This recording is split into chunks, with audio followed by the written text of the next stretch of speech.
நண்பர்களே, நான் போய் முதலமைச்சர் பார்க்க போறேன். உள்ள எல்லாம் போக கூடாது. அவர் ரொம்ப பிஸியா இருக்கிறார். ஓ, சரி சார். சார், நாளைக்கு வந்து அவரை பார்க்க முடியுமா? நாளைக்கு இல்ல, எப்ப வந்தாலும் பார்க்க முடியாது.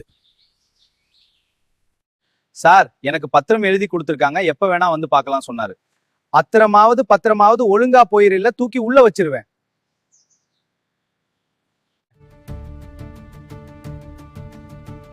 என்ன எப்பவுமே வந்தா முதலமைச்சர் பார்க்கவே முடியாதா?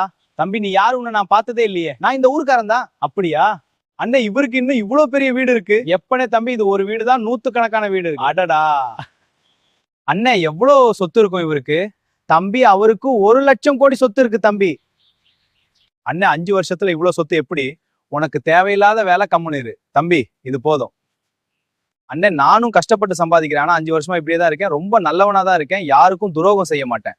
தம்பி, நல்லவனா இருக்கியா நீ? கடைசி வரைக்கும் நீ இப்படியே தான் இருக்கணும். நண்பர்களே, இது ஒரு கற்பனை கதை மட்டும்தான். யாரோட மனசும் புண்படுறதுக்காக இல்ல.